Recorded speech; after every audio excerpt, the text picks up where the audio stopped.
Is Commissioner Wong joining us? Yes, he is here. I just promoted him. Okay. I'm hearing some kind of background noise from somebody, static.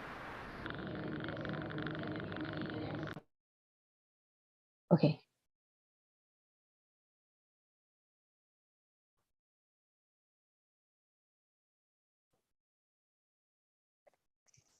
Okay, so it's 7 o'clock, so I guess we can go ahead and get started.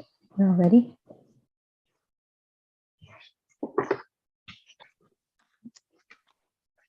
Good evening, everyone, and welcome to the Milbury Planning Commission meeting for June 6th, 2022. This meeting is continuing to be via video conference only, and you can find that information on the agenda. We'll go ahead and call this meeting to order. Can we start with a roll call, please? Commissioner Wong? Yes, present. Commissioner Del Negro? Present. Commissioner Quigg? Present. Vice Chair Davis? Here. Chair Joe? Present. Thank you. Okay, and if we can go ahead and stand for the Pledge of Allegiance and have the flag, please.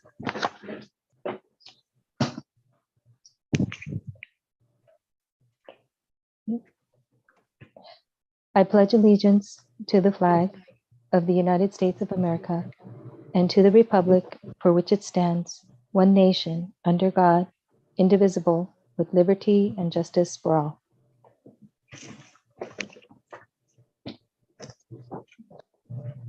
Thank you. So our item, we'll start off with agenda review. Are there any items that require review for the agenda this evening or any changes?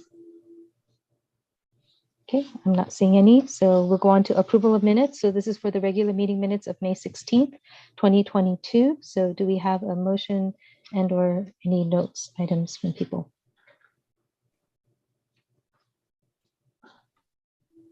Commissioner Davis. I have a potential change on the last page, page 3. Number 2, that says requirement that there's a left-hand turn only for emergency vehicles coming out of the Milbury station onto Harriet Tubman. I think that's what's supposed to be, is the only vehicles that can turn left are emergency vehicles. Is that true? Because emergency vehicle could go anywhere it wanted, I assume. But the left-hand turn is only for emergency vehicles. Regular old people aren't allowed to turn left, right? Right, that's how it reads. So it's not how it's not how I read it. But there's a left-hand turn only for emergency vehicles. Okay, when I read it, maybe it's fine. But when I read it, I went, ooh, is that clear as it could be? But if everybody else thinks it's fine, then that's fine. How are other commissioners, or do you have a suggestion how you'd want? No, that's okay. If everybody else read it, I just read it wrong. But when I read it, I went, oh, okay. I think it could be a little clearer. Sure. Maybe instead of saying it's the left-hand turn lane is only for emergency vehicles. That sounds wonderful. Okay, so can we have that? And then any others? Is that the only issue, Commissioner Davis? For me, okay. Yep. Do you want to, can you make a motion, or do we have other questions? With that change, I'd like to move to approve the minutes. I'll second that. Okay. And does the staff is clear on what were the changes? Okay, great. Thank you. Yes, thank you. Let's go ahead and call for the vote, please. Commissioner Wong? Yes. Commissioner Del Negro? Yes. Commissioner Quigg? Yes. Vice Chair Davis? Yes. Chair Joe? Yes. Thank you. So the minutes are approved 5-0 with the correction on page 2. Thank you. Thank you. And thank you for adding that as per Commissioner Wong's suggestion, the video link. I think that's a good addition to it. So thank you for doing that. Item number 3 is public communications. So this is reserved for persons wishing to comment on any item that is under the purview of the Planning Commission, but not appearing on the agenda this evening. Do we have any members of the public who wish to speak?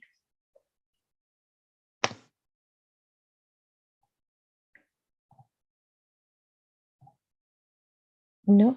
There are no hands at this time. Okay, no hands at this time. Thank you. We'll go on to item number 4, public hearings.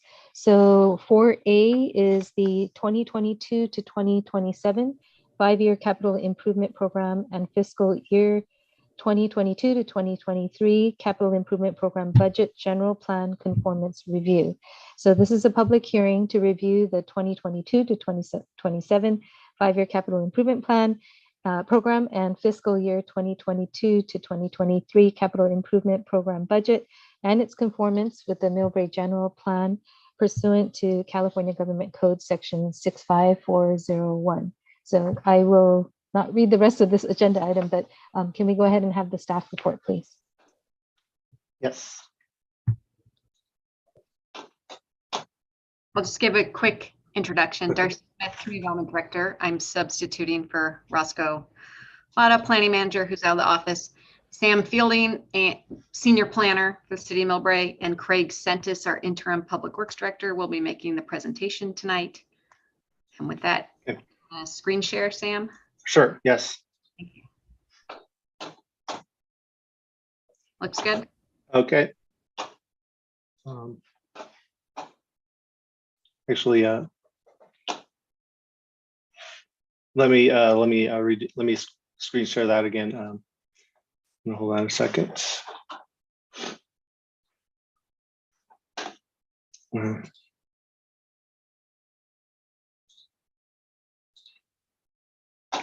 All right. Shoot.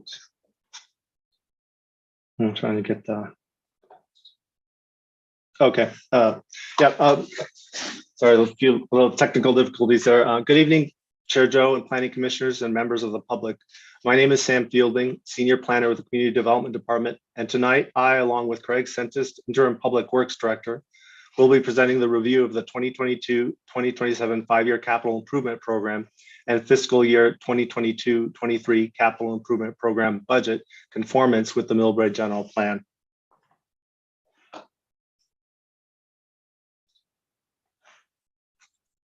Tonight's action is for Planning Commission review of the CIP and budget, to consider the public testimony and the materials presented in this report, and consider adopting the attached resolution confirming review of the 2022-2027 5-year Capital Improvement Program and fiscal year 2022-23 Capital Improvement Program budget and its conformance with the Milbury General Plan pursuant to California Government Code Section 65401.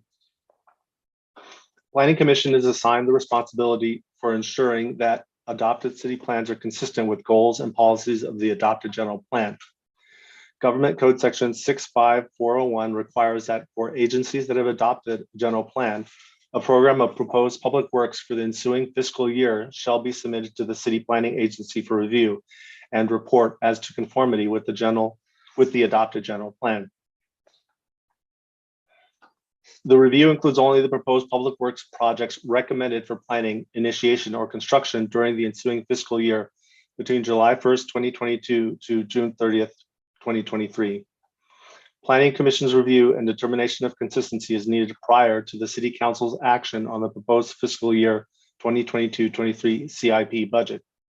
The proposed fiscal year 2022-23 CIP budget will be considered for adoption by the City Council in June.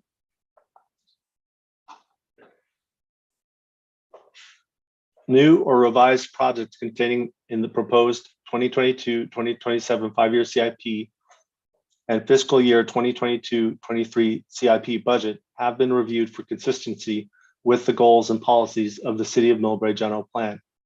Based on staff's review, the CIP and budget have been found to be consistent with the general plan. The staff report summarizes the findings of consistency with the general plan for each of the program areas in the CIP. Now I'd like to hand it over to Craig Sentis, our Interim Public Works Director, who will speak more in detail about the Capital Improvement Program project types.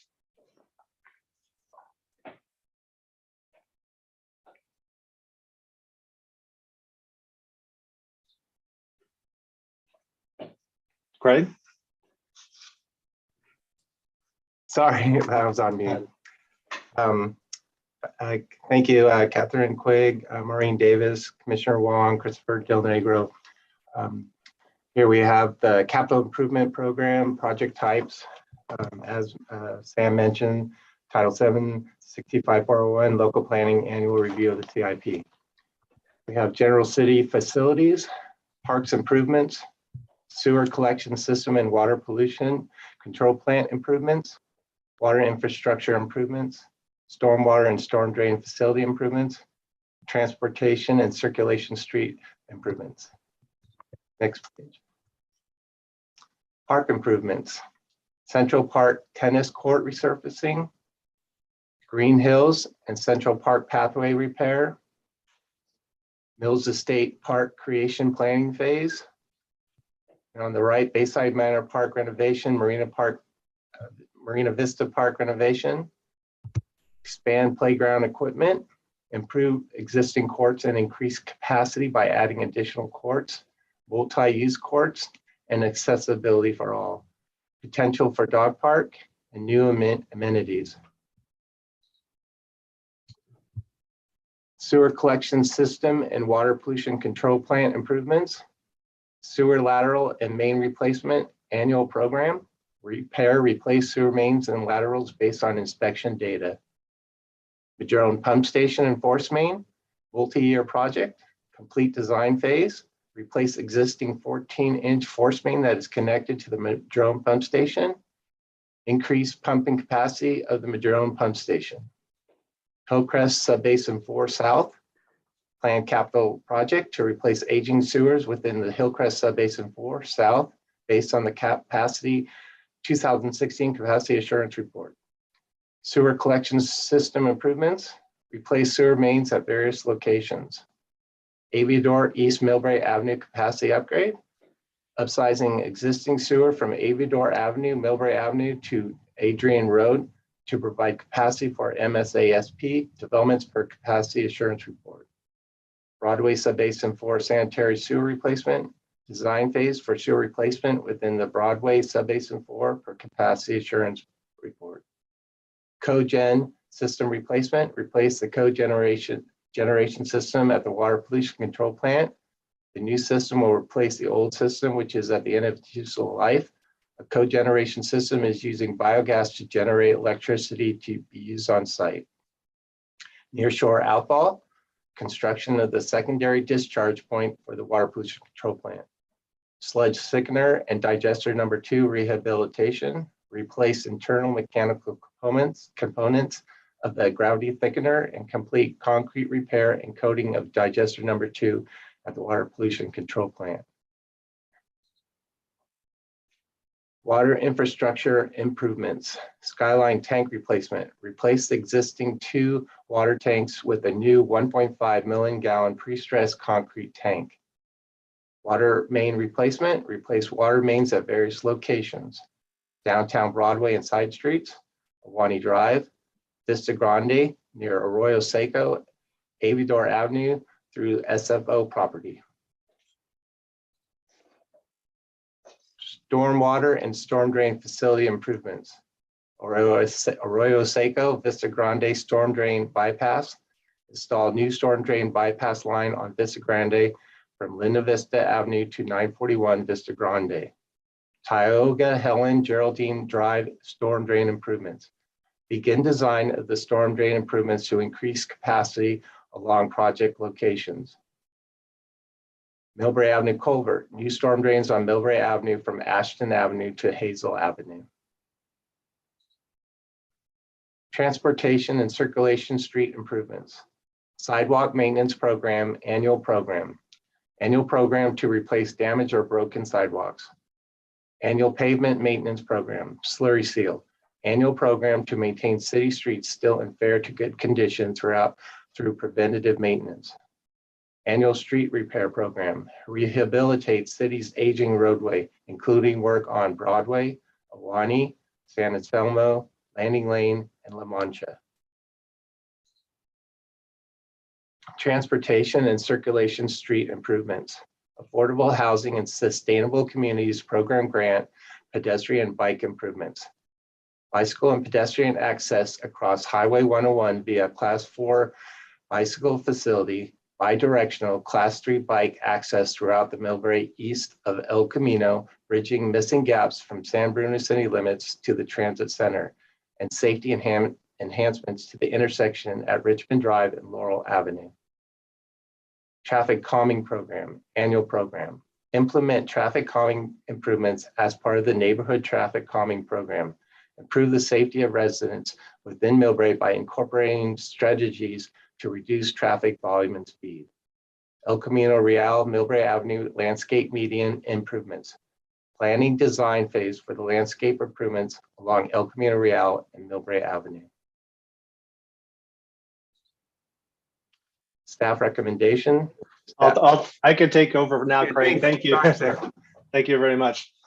So at this time, staff is recommending that the Planning Commission review the CIP and budget, consider the public testimony and the materials presented in this report, and consider adopting the attached resolution confirming review of the 2022-2027 5-year capital improvement program and fiscal year 2022-23 capital improvement program budget and its conformance with the Milbury General Plan pursuant to California Government Code Section 65401. At this time, staff is available for questions from our city staff, myself, Craig Sentis, Interim Public Works Director, Jane Cow, our Senior Civil Engineer, Mike Sung, Finance Director, and we also have Darcy Smith, our Community Development Director, available to answer questions. This concludes my presentation. Thank you, Mr. Fielding. I know Mr. Conran is here. Did you need to make any comments on this, Mr. Conran, or? No, I don't. Thank you. Okay. Before we begin any discussions, I just wanted to clarify. So we are not being asked to go over the whole capital improvement project in terms of what we'd like to see or not see. It's more a matter of what's here. We want to make sure that that is in conformance with our general plan. That's correct? Yes, right? That is correct. Okay. Yes. So I just wanted to make that clear that we're not here to make changes to the capital improvement program. We're just here to say, does it conform or not with the general plan itself? So with that, do we have any questions of the staff at this time?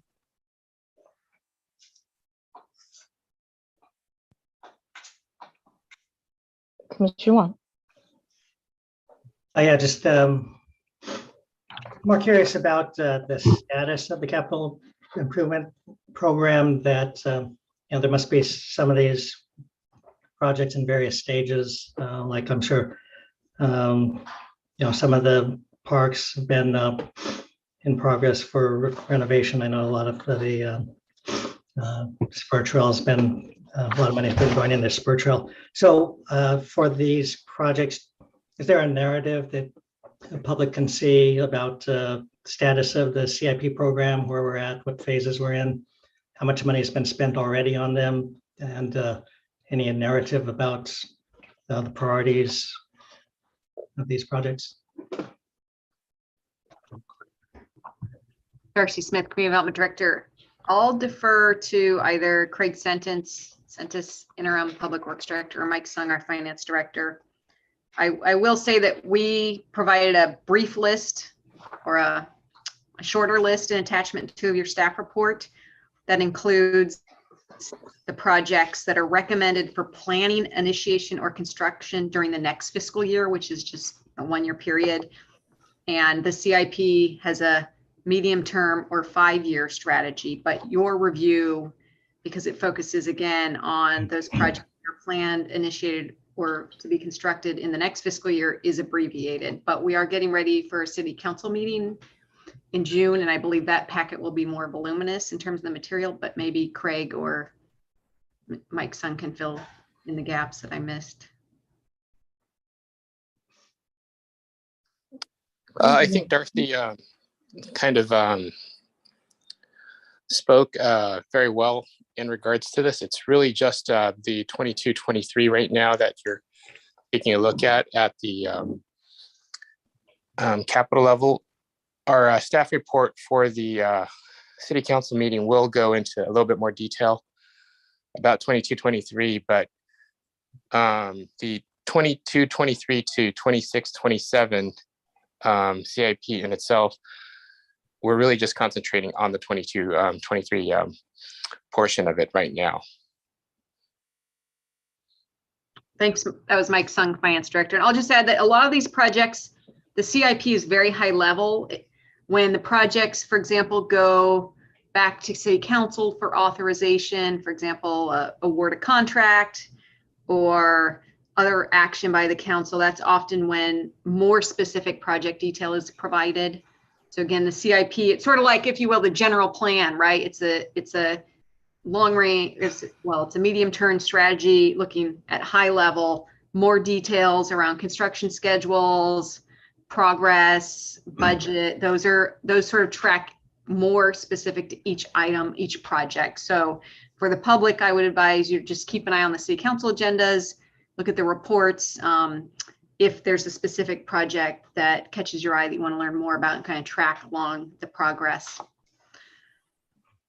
And that's exactly what I'm alluding to. If there's a narrative about why some projects may be prioritized more than the others, and then also, looking for making sure that we're addressing some of the major issues like, the flooding over on East Hillcrest Avenue. So, Commissioner Wong, I'm sorry, I'm going to kind of cut you off here because I started out saying this is really city council purview in terms of passing it or not, and the status and all of the details. Our job is to say whether these projects conform or not conform.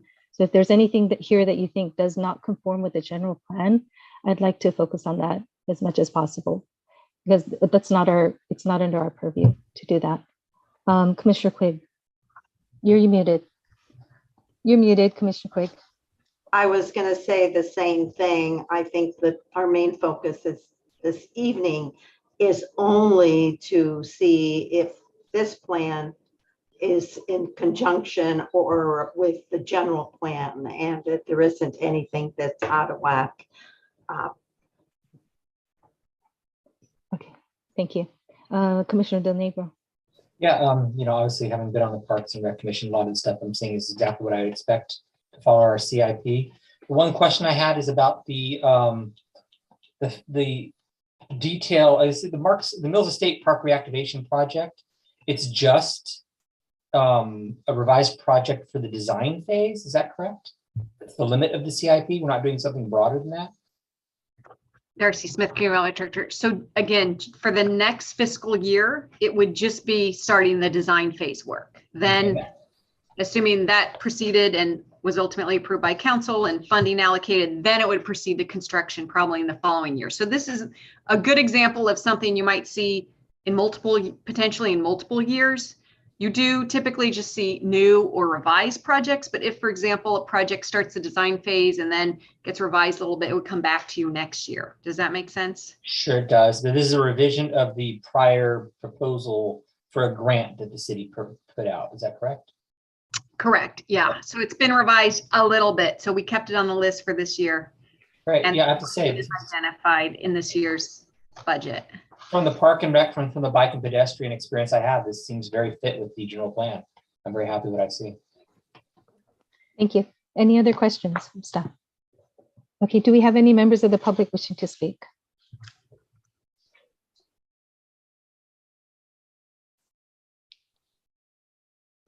Christy? There is one hand. Everybody's moving around on my screen. Okay, if you can. Oh, there's a couple of hands. Let me. Okay. So I'm just going to call them in the order that I see them. So Nathan Chan, if you'll come off mute, and I will share the timer. Yes, hello. Hi, Nathan, we can hear you. Go ahead. Okay, great. Thanks so much for the presentation today from staff. I think I saw something similar at a previous city council meeting, and I forgot to ask at that meeting about this, so I wanted to hopefully ask here. It's really heartening to see that both Bayside Manor and Marita Vista Parks will be receiving some much needed attention in this cycle. One thing I wanted to ask about was that I've talked to residents of those two neighborhoods, and they frequently complain about the park ground not being level. There is this sort of term in the report referring to turf. I wonder if turf, within the scope of turf, would be something like actually making sure that the parks are level. The park ground is level. As it is right now, it's not really safe to, like, say, play running sports in those parks, you could very easily twist your ankle with the how unlevel the ground is today. So just hoping to get that clarification from staff. Thank you. Thank you. And do we have any other speakers? Yes, Angela C. You'll come off mute. Hello, yes, I had two questions. I am a resident on the border of Marina Vista, so I also am excited to see about the park renovations. I recently had a little barbecue with friends at Marina Vista, and one of the things that came up with the people I was there with was there's nowhere to go to the restroom. So I was curious, and I believe Bayside Manor doesn't have restrooms either. So I was curious if there's restrooms in the plans for the improvements.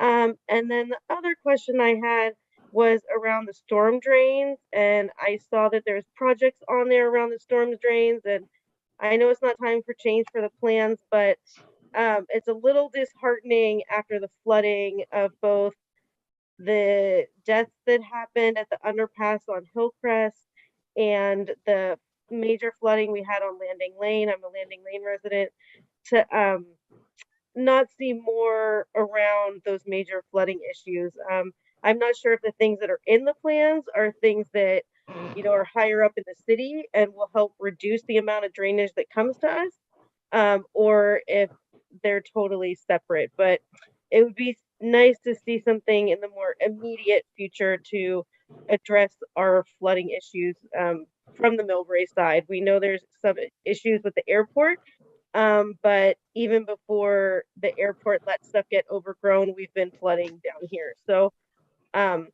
just want to put that out there, that it would be nice to see something as soon as possible in that 5-year plan to support the flooding down here. So thank you. Thank you very much. Do we have any others? There are no other hands. No other hands? Okay. Can the staff address some of the questions that were brought up? If that's okay, just for clarification. Yeah, I can answer a few of them. So there's a question about turf and whether that would involve leveling it off. Typically it does, right? If we're going to invest in laying out new turf, which is, would be grass, we would invest in making sure that the irrigation and drainage system is appropriate. And with that comes leveling out the dirt. And there was a question about bathrooms. I don't believe that the installation of bathrooms is on this list, at least in the detail I see, but that is something that, you know, could evolve through the life of the project. So again, I would just keep an eye, as I mentioned previously, on when this goes to council later this month for ultimate approval. There may be more detail in that document. And then as it proceeds through the process, track that with council action, because ultimately they'll review the improvement plans and authorize the expenditure for that with a contractor. And then the last question was around flooding. So this is a topic that we've had a lot of discussion about at the council level. They're studying it in more detail, especially in the area that the speaker referred to. And while the stormwater and storm drain facility improvements that are identified in the CIP, there's some ones that we've been working on for a while in various parts of the city, and it's all interconnected, so it all helps a little bit. But we are doing further study of that particular area, and council would review that in the future. So that wouldn't be included in this CIP, current CIP. Is that what you're saying? Not that specifically specific project in that area. There are a few other projects that again would assist in the overall city storm water and storm drain system. But I believe the area that she referred to, we're still studying it in more detail. Okay. All right. Thank you very much. So do we have any other speakers still? Just one more call. Not seeing any. Okay. Can we have a vote, motion to close public comment? Motion to close public comment. Second. Second. Can we have a vote, please, to close public comment? Commissioner Wong, Yes. Commissioner Del Negro, Yes. Commissioner Davis, Yes. Commissioner Quake, Yes. and Chair Joe. Yes. Thank you. Public comment is closed. Thank you. And can we have either a motion or discussion on this? Anybody like to begin? Commissioner Quigg? I can make the motion, a public hearing to review motion capital improvement 22-27 5-year capital improvement program and fiscal year 22-23 capital improvement program budget and its conformance with the Milbury general plan pursuant to California government. And I believe we are recommending it to the city council. Yes, we're just confirming I'm that. making a motion to recommend it to the city council. I'll second. Okay. You have a resolution, so you're moving the resolution. So we're actually approving a resolution confirming that it's conforming with the general plan. Absolutely. Yep. Okay. And we have a second already with Commissioner Del Negro. Can we have the vote, please? Commissioner Wong? Actually, I just want to make one comment discussion before okay. the vote. Sure. Okay. So just given that, we're in the middle of developing a general plan and it's kind of a moving target. Just a reminder of staff, these are really broad sweeping categories here that, when these plans do get developed in the planning phases, in the budgeting process, that we should make sure we anticipate future changes and make sure there's plenty of contingencies for future projects that might arise out of unforeseen issues or needing to address unforeseen issues, traffic, congestion, parking, due to all the development in the city. So it'd be wise, I know that so much money has to be devoted to water and to sewer if revenues are generated from the water budget, et cetera.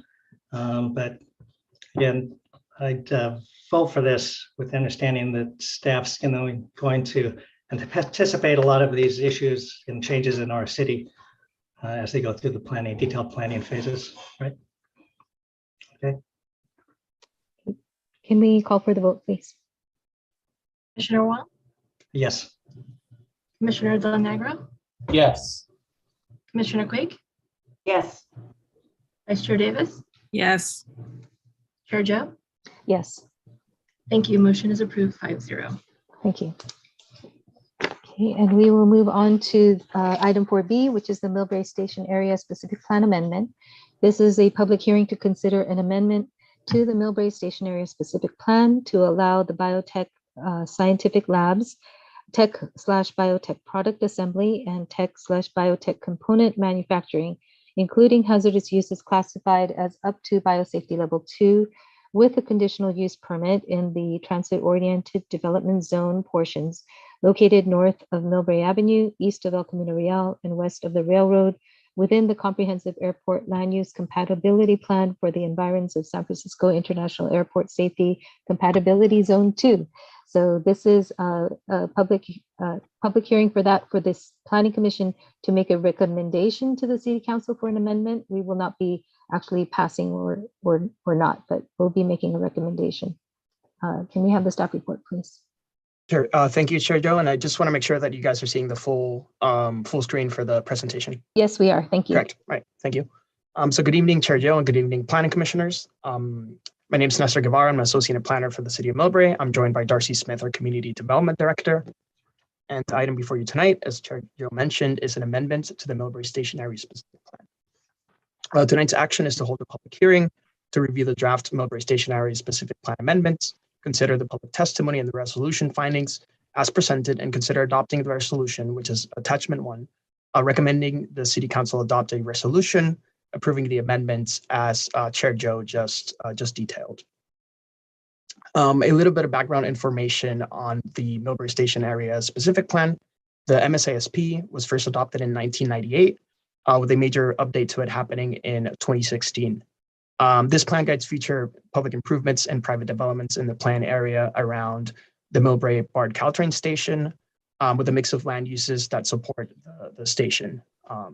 Here on the right, you'll see a map that just shows the location of the MSASP area with the different land uses as well. The plan area is located within the planning area defined in the ALUCP, which is the Airport Land Use Compatibility Plan for San Francisco International Airport, which includes land use regulations. The SFO ALUCP includes 5 sets of safety zones, and these identify specific land uses which are either incompatible or should be avoided within each of the zones. City Council adopted MSASP amendments in 2021 and associated overrides to the ALUCP in 2022. The amendments were to conditionally permit various life sciences uses in the TOD zone. These overrides allow the city to permit hazardous uses up to biosafety level 2 in the TOD zone section, just the section that's south of Milbury Avenue, and the full extent of the employment center light industrial zones. And here on the right, this map kind of details the area that the overrides were adopted for. So it's the TOD zone here, south of Milbury Avenue, and then the employment center light industrial zone as well. So this is the area where the biosafety level 2 uses are conditionally permitted.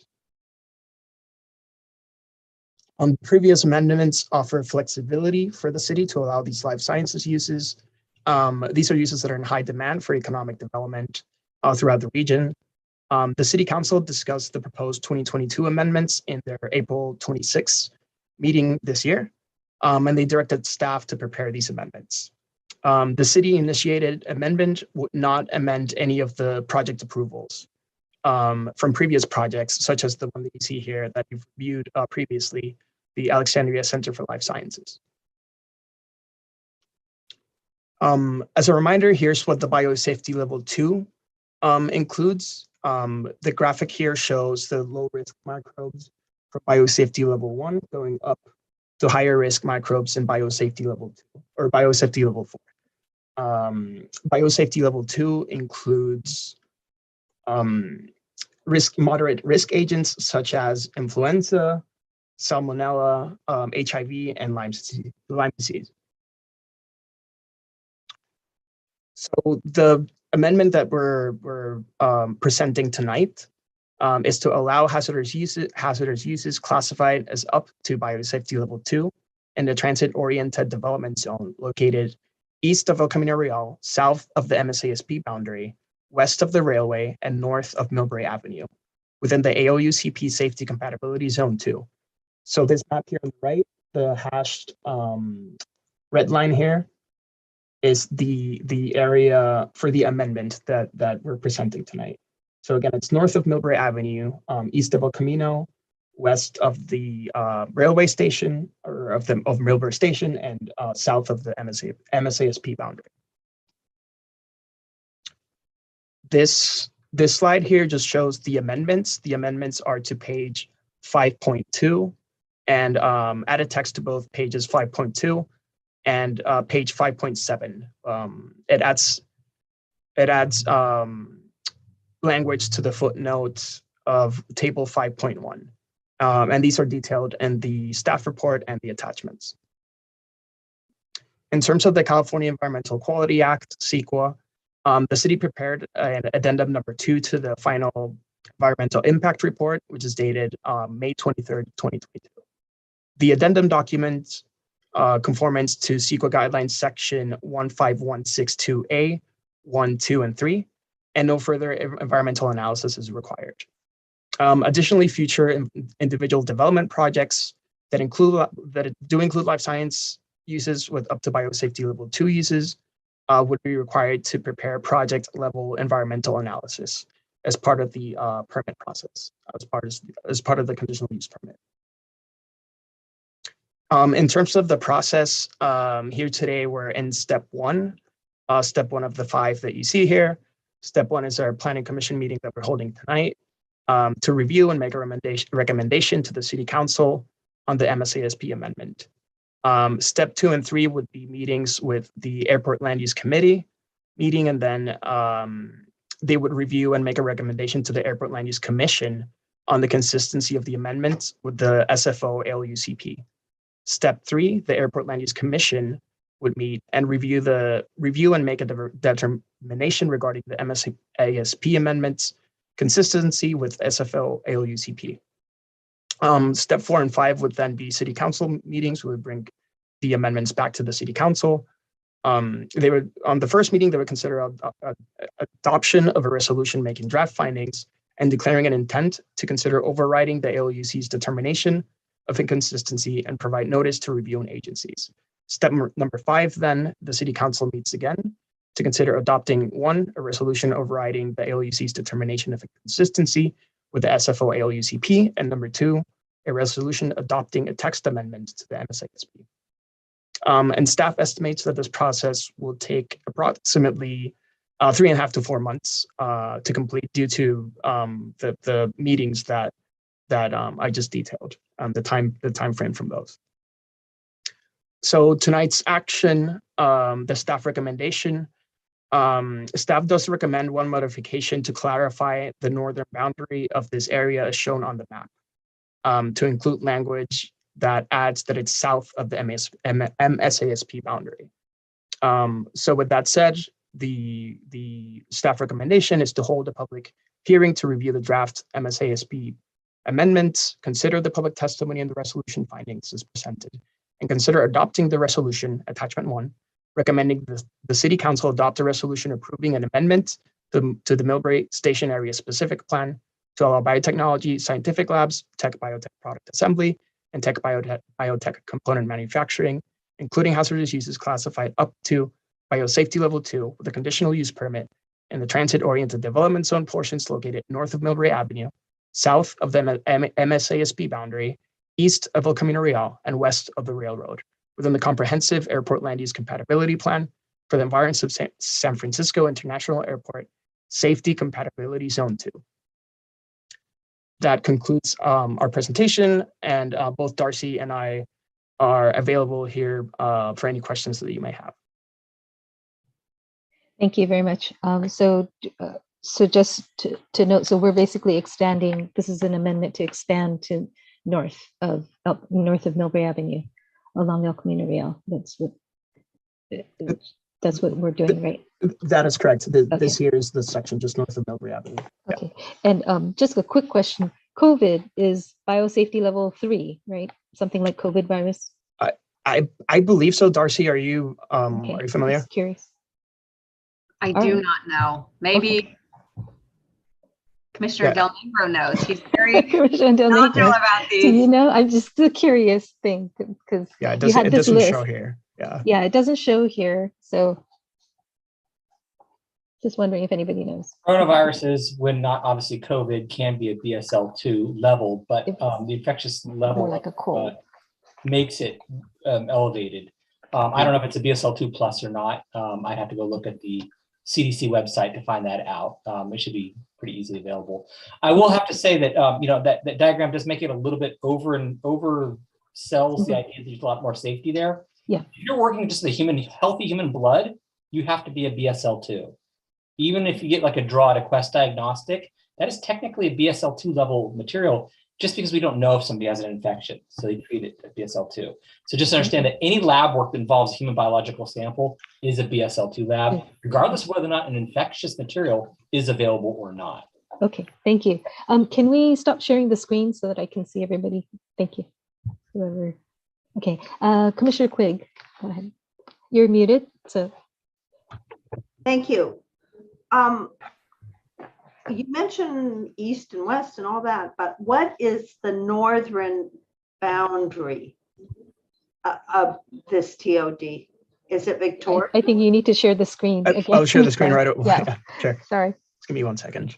Yeah, and I'll try to describe it because I researched this a bit preparing for tonight's meeting, which is why we recommended that minor amendment. So what's not the northern boundary of TOD for the that one? TOD zone. Yep. Yeah, but this map is a little bit confusing, I'll say, because it does show the new proposed alignment of California Drive as part of the approved TOD 1 project. So right now, the street that you kind of see on that flush with that northern boundary, it's not a street, it's property.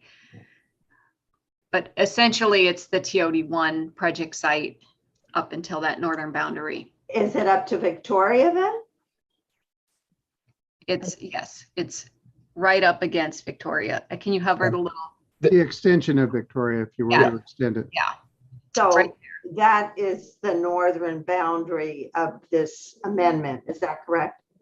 Correct, but I wouldn't call it Victoria because it doesn't extend There's through no Victoria now there. as for now. Yeah, but Not if there yet, but for our visual, from my visual, I was wondering where it went to. So and if this is not the question, please cut me off. But TOD is already approved. What does it do to that? So this action, should it proceed to council and they approve it, does nothing essentially to that project at this point in time. However, it does provide the opportunity for that property owner, developer to potentially apply to change their approval through a modification of their approval. You know, they have a multi-year development agreement, which is still valid. So there's time for that developer to revise the project, but I'll emphasize that would be completely separate action than what we're here tonight to discuss, and it would go through a separate process initiated by the developer. So one more question, please. So basically, all those little buildings in the front, right, east of El Camino would be included in this amendment. Correct. Yes, the area would be broader. And as mentioned in the staff report, this item was reviewed by the City Council on April 26th. That was because the city's Milbury Stationary Specific Plan West Side Development Subcommittee requested that the item be placed on the city agenda.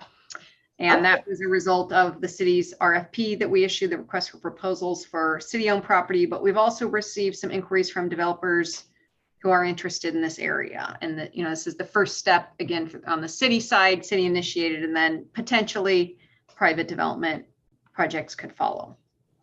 Thank you. Thank you. Commissioner Del Negro. I have two questions. One is, why are we limiting this only to TOD on the north side of Milbury Avenue instead of on the south side where the bank and the Quest Diagnostic currently is? Feels like we're kind of piecemealing this enablement as a possibility when we already have what I would think is a BSL2 lab already on the south side. Quest. So that, sorry, you're referring to the area, I don't know, Nestor, if you can bring up The Chase Bank and south of the Chase Bank. Yeah. That does not have an MSASP planning zone of TOD. It has an MSASP planning zone of residential mixed use. And this was also asked at the City Council at their meeting. Yeah, that bigger map. That one, yeah. So you see the orange south of Milbury Avenue, west of the railway. That's residential mixed use. And the staff recommendation, and this again was discussed at council and they concurred, was not to make this change in areas that the preference is residential projects, and where these sites were identified in our last housing element to be good candidates, suitable sites to fulfill our regional housing needs allocation. Whereas the TOD sites were always envisioned for mixed use and a balance of residential and office. But that's not the case in the residential mixed use zone. That's heavier residential and neighbor and transit serving retail uses. Just getting to the point of, you know, there's a Quest Diagnostic, a blood draw facility there already. So I'm a little surprised that is not already categorized as having some level of BSL2 permitting. Maybe blood draw labs don't have to have the same classification that I know of. Maybe it's like a medical office type. Yeah. Classification. Yeah, I mean, I'm not intimately familiar with that, but I would say that would surprise me just because unless it's outside the airport safety zone too, because again, the airport plan regulates those hazardous uses in the different safety zones, but I could be wrong. Maybe, you know, the site clips it. Now, I guess my It's second been there a question, while. Yeah. just to skip, I mean, it was a more of an interest question than I think anything else. The second one is about mixed buildings. Are we permitting a laboratory mixed with residential building within the TOD? In the same building? We're what you would be doing tonight, again, making recommendations to City Council, is just to allow the land use. No decisions are being made about specific building level uses. I would say, and I'm not sure if you would concur, that that's atypical to see a truly horizontal mixed use building with life science. In New York, it's okay. You see it all the time. NYU has the same thing. You know, residents live above the labs. Yeah, so possible. Some of Just the allowing the conditional use. I think some of the developers are more interested in just exploring the options, and you know, we want to make sure that we're cognizant of housing and providing that. But the decision as to how the building was divided up, could be divided up, will come to you as part of a project if that comes in the future. Later purview will determine whether or not this is an acceptable methodology in Milbury. Okay, that's fine. Thank you very much for answering my questions. Thank you. Mr. Conran, you had your hand raised earlier. Did you want to? Oh, I was just going to make a comment. We need to be careful in terms of changing the zoning of any parcel that's been zoned for residential use. We have limits through state law on that. So probably best if we leave that be. Oh, the other piece that we were talking about earlier. Yeah. The south. Okay. Right, south. Okay. Okay, thank you. Do we have any other questions, staff, or comments? Mr. Commissioner Wong. Right, so it's kind of hard to wrap my hands or eyes around the type of project that would be if one of these life science buildings goes in, because originally it was envisioned as a TOD designation. And so I was thinking in housing, they presented plans before for that. They had a lot of BART TOD design guidelines. It's stated as TOD. If we do designate this to allow for biosciences, would it still have that TOD designation? And also, is there any teeth that the development would have to incorporate those TOD design guidelines that BART puts out that we envisioned that the complex would look like with the original TOD1 presentation prior to this? So that's probably getting a little ahead of ourselves at this point, but I would, because we don't have a project under consideration, again, just the specific plan with its broad land use policies. But the TOD zone name wouldn't change. We're still keeping it the name it is, just changing this particular location's allowance for up to biosafety level 2 uses, which is, you know, largely then going through a process relative to the airport plan, which the planner detailed. And then the BART guidelines. So I'm not intimately familiar with those, but I would say that this area that we're talking about isn't owned by BART. And so there may not be that same applicability for those guidelines. We, and through the Milbury Stationary Specific Plan, govern the land uses and the development standards and the design guidelines for private property around the station on the west side, whereas on the east side, BART owns the property, so it has different governance around that. Mr. Conran, you were just going to state what? Oh, okay, you're good. I think Darcy addressed that. What was that? Okay. Okay. Any other questions that we have? Okay. Why don't we go to public comment and then we can take this up again. So, do we have any members of the public wishing to speak?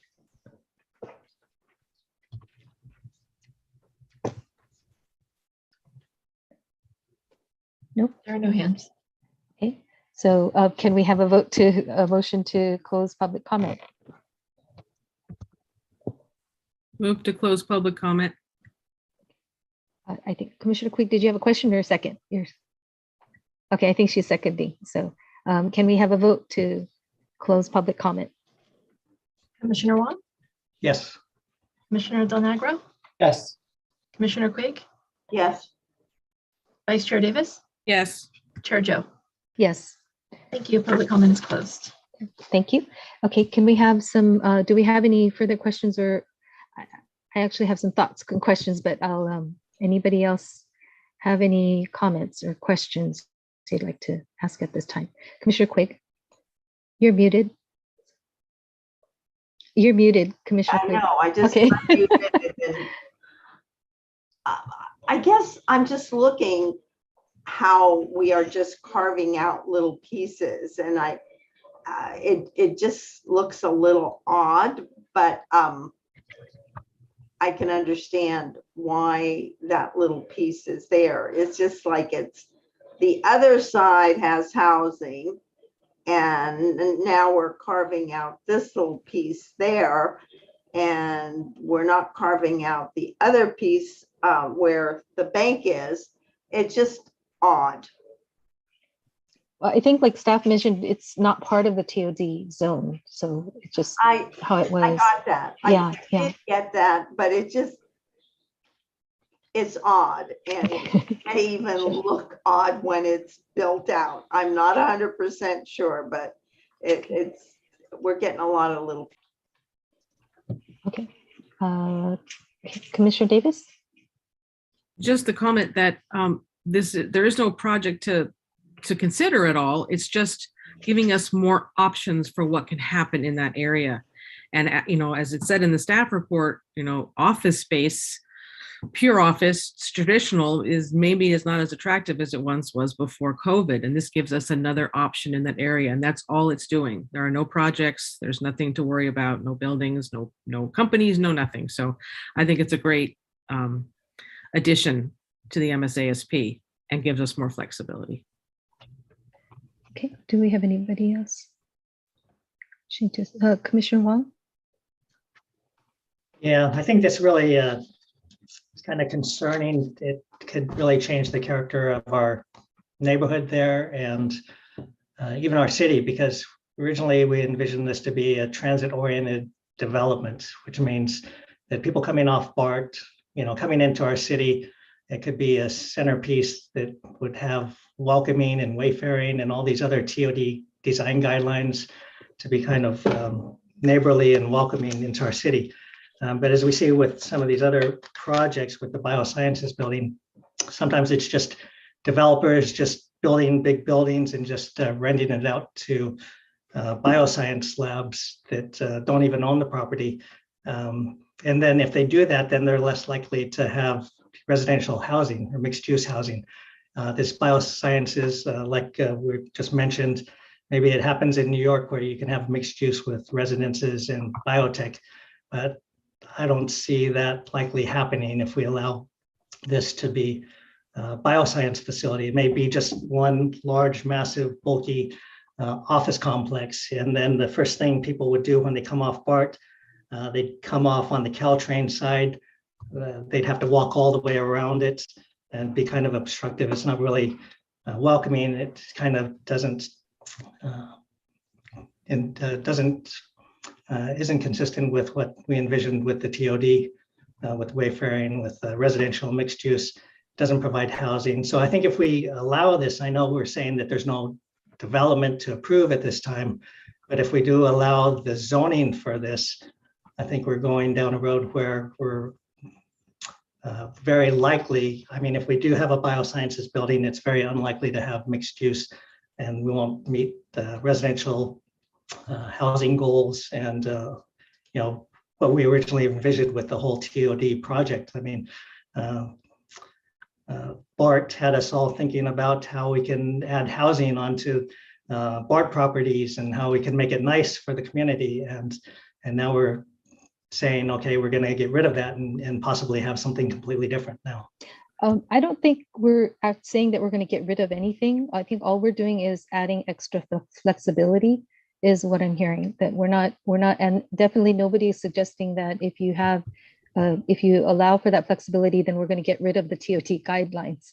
I think the design guidelines are there. So I don't know if that's so much, I don't think that's what's being discussed here. And again, it's not a project. There's no big building. There's no, nothing that's, and if a project does come in place, whether it's bio or not, it will have to still abide by the design guidelines that we have. So I think I just wanted to make that clear. I think a couple of people have already said that, but I think that needs to be really clear that all we're doing is allowing extra flexibility.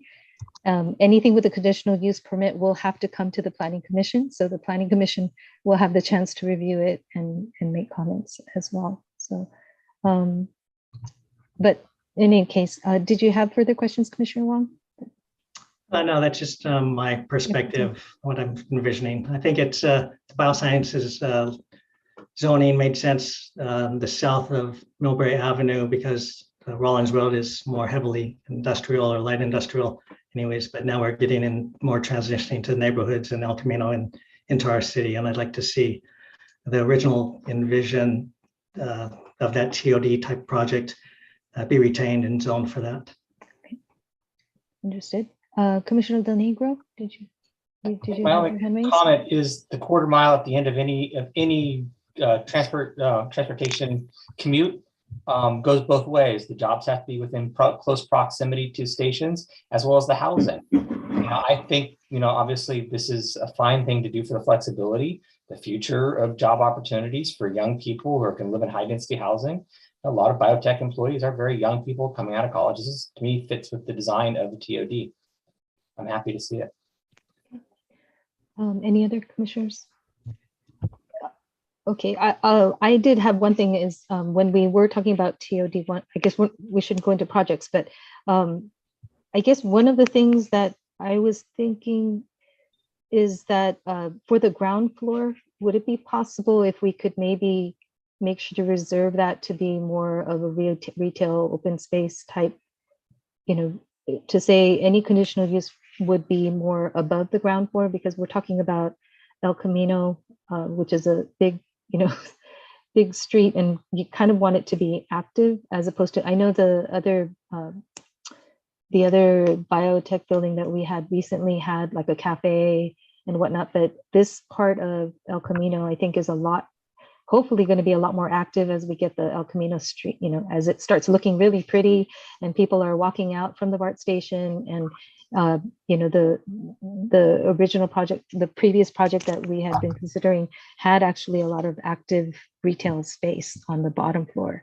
So that's one thought that I do have. And I just want to put that out there because I think, having that space on the ground floor at least, and I know that we do that even in downtown area, we do have it where the ground floor has to be more the retail active spaces, and then above that can be, a little more flexible. So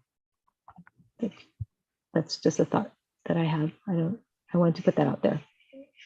Any commissioners have thoughts on that? Commissioner Quigg. You're muted. Yeah, she's getting unmuted. So, I'm trying to work through this in my little brain, and you both have made some good comments. I think right now we're okay going with the change, because if TOD1 wants to do something different, we could condition that the ground floor, am I right, Darcy, that it still be a big lobby and some kind of a connection to the El Camino. So that's what I'm kind of thinking, and I hope that's correct. Is that correct, Darcy? Yes. So again, we're talking more about project details, but there are a lot of other policies in the MSASP that we haven't talked about tonight that do call for active uses on the ground floor and attractive, transparent facades, especially along major streets like El Camino Real. So that is a conversation that we would have in the future when projects are proposed and under review by you. And my recommendation is that I wouldn't change Just leave it. the language for tonight, because I think, again, we're setting the broad policies in place, but we're here tonight to listen to your comments and take that into consideration should an applicant come in with a project that then would be before you at a later date. Thank you. I mean, that's good to remember. I kind of forgot about that. So that's good to remember, we need to have that active space at the bottom. So I'm fine with that. Mr. Connery? Did I you? was just going to comment that, in other words, none of the regulations, design regulations, or any of the other rules that were applied to TOD1 are changing. All you're saying is that another use could be done permitted within that area, but all the other policies are not going to change. I think what the community development director is referring to is it's possible when another project comes in, there may be some requests to change those, but right now, none of that's changing. Everything's exactly the same. It's just that we're going to allow a new use in that area, following all those same guidelines. Okay, great. Thank you. And again, thank you for the reminder of that. Commissioner Quigg, were you going to say something again, or you? No. Oh, okay. Any other commissioners? Commissioner Wong. I really like this conversation we're having about activating the ground level, retaining the TOD designation so that a lot of the prior MSASP design guidelines will be upheld. And so when the developer comes in with proposal, then we understand that the staff will work with them to try to achieve that objective. I think the only issue now is just we open and expose ourselves to losing potentially a lot of residential space, mixed use, because again, biosciences, I can envision, I don't know if there's any precedents in the Bay Area where there's bioscience or facilities, large scale, 5-6 stories, 100 feet that have mixed use like that. So that'd be my only concern about potentially exposing ourselves to lose a lot of potential residential development. Okay. Any other commissioners? Do Well, we have a? I will comment that Commissioner already Wong. in the TOD one plan, one of the buildings is entirely commercial. That's not different than a life science substituting a commercial use. I'm not sure. I actually believe that this is going to limit or attenuate any building and housing. It may just help replace some of the commercial with some of the life sciences. Okay. Any other? Can we get a motion then? I'll make Unless somebody has further. Go ahead, Maureen. Go ahead. No, you go ahead. You were faster. All right, so I make a motion to approve the resolution for the. Do you have the actual text? Can you put that text up on this I one? always appreciate the text. Yeah, it's easier. Go on.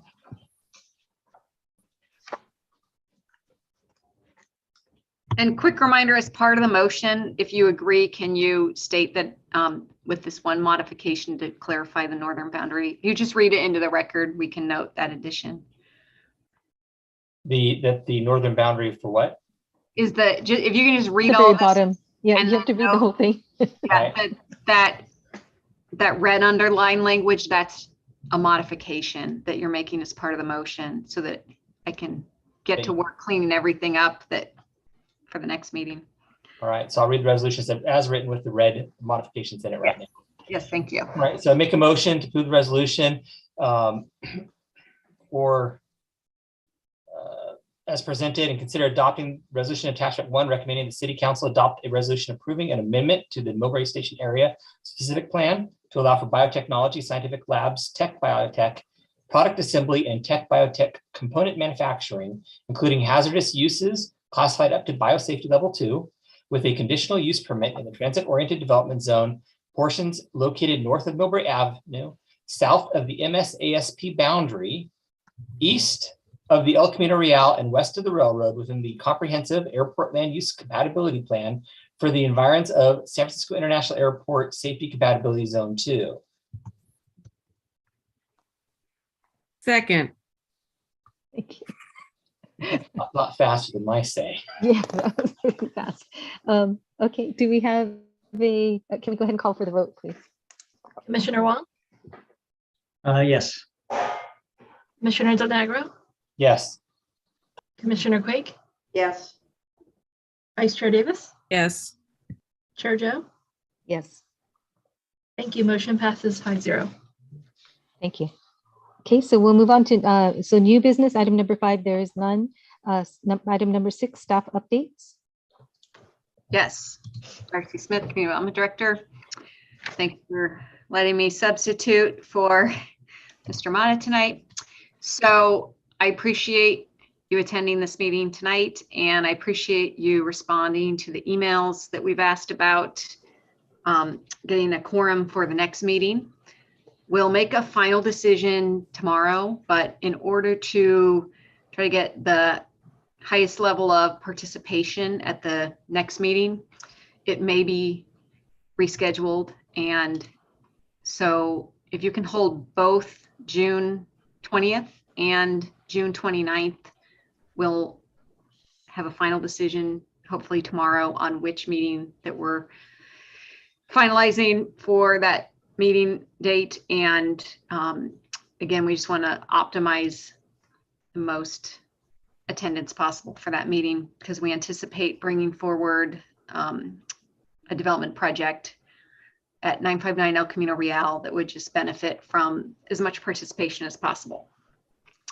Darcy, I just keep in mind, I'm likely to recuse myself for the Office Depot development due to my resident proximity to the property and development. Okay. Thank you. Yes.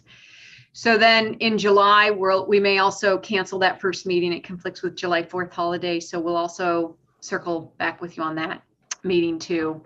And I know it's sort of popular vacation week, so it may be possible that that's scheduled or rescheduled or canceled. And the other big news I have is that the Rec Center grand opening is this Saturday. So I hope all of you can attend starting at 10:30. I will say I think it's an architectural gem of the city, and the city staff and you and really the whole community and city council, spent a lot of time designing a building that reflects the city. And we have some great natural materials there, the stone, the wood. It's a living, breathing building. It's a work of art inside and out. I know some of you have had some previews of it, but I will say I hope Saturday, it comes to life with the children and the active adults and everyone. It's truly a multi-generational building that I hope becomes the heart of the city. The playground opened, and from what I've heard, it's just been packed, and we'll be making other improvements to Central Park and elsewhere in the city. So that's exciting. The other big news I have is that the general plan and downtown El Camino Real specific plan, we're putting the finishing touches on those documents, working really hard, going through multiple final reviews of the screen check, but we will be either giving you hard copies or can give you an electronic copy, whatever you prefer of those in the next week or two. So look for those, and we hope that you take a good look at those documents and then just happy to answer any questions before we proceed through meetings. We always said we would try to get this wrapped up by the end of this year. I'm working hard on that, but that will be coming to you soon, sort of out of sequence. So I just want to mention that we'll be getting those out to you. And that's all I have for the updates. I appreciate all of you attending tonight. Thank you. Thank you. Lots of exciting stuff. So going to Planning Commissioner announcements. Oh, Commissioner Domingo. Darcy, I also heard that the skate park, Milbury Skate Park, is having its reopening after the renovation. Is that true? That is correct. So we're waiting for the lighting to be installed to make it, safe.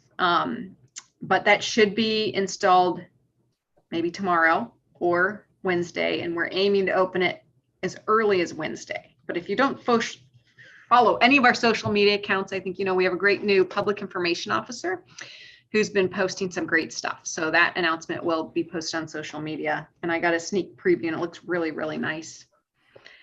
Exciting. A lot of exciting stuff. Commissioner Quigg.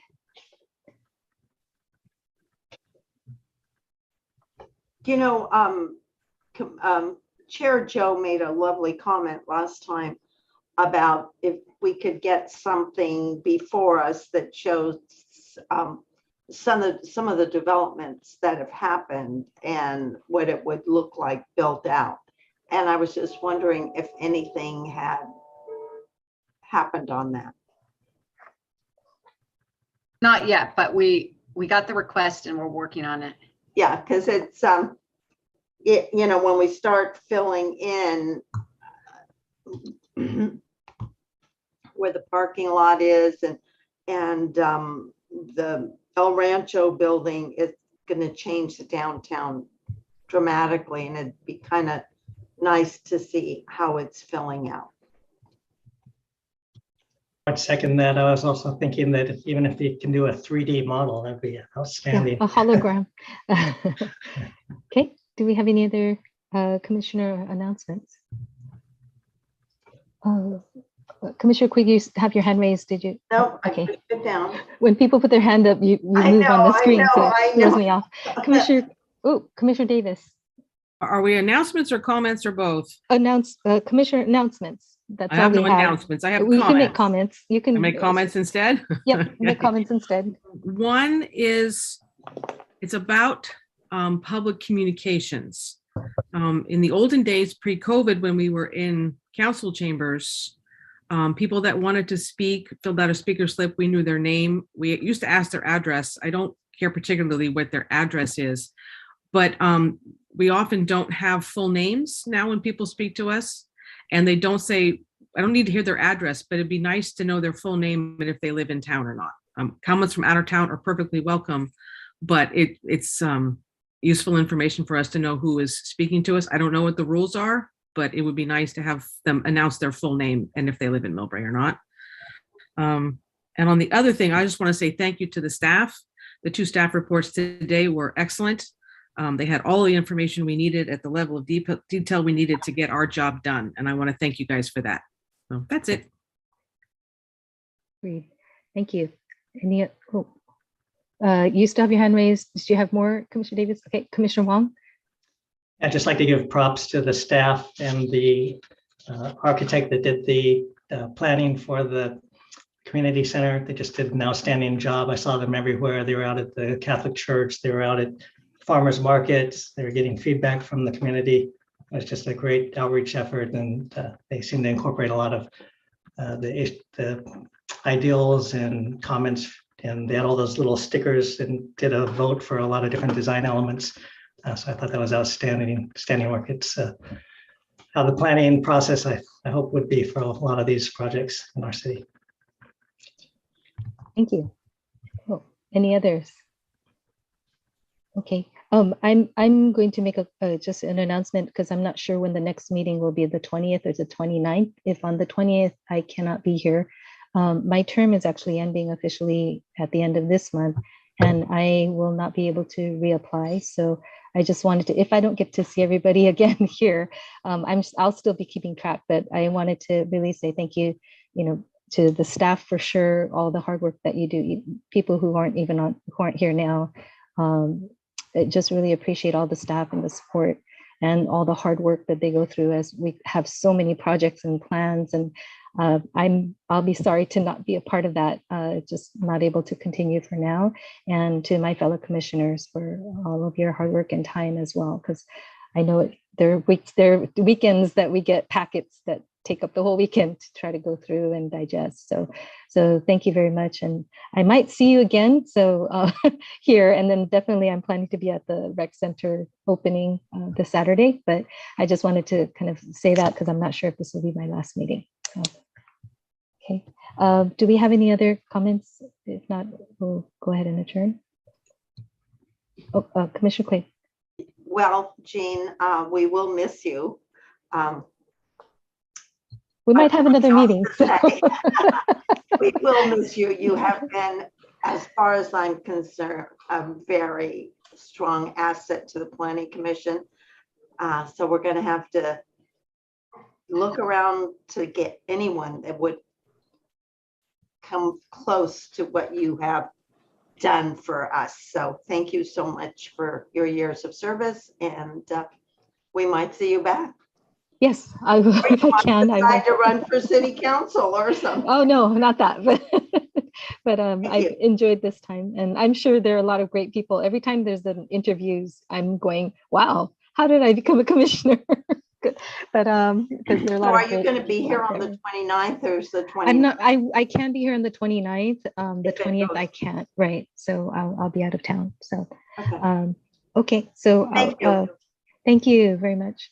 Okay, so with that, we'll go ahead and adjourn the meeting for this evening. Thank you, everyone, and have a wonderful evening, rest of the evening. Thank you. Good night. Thanks.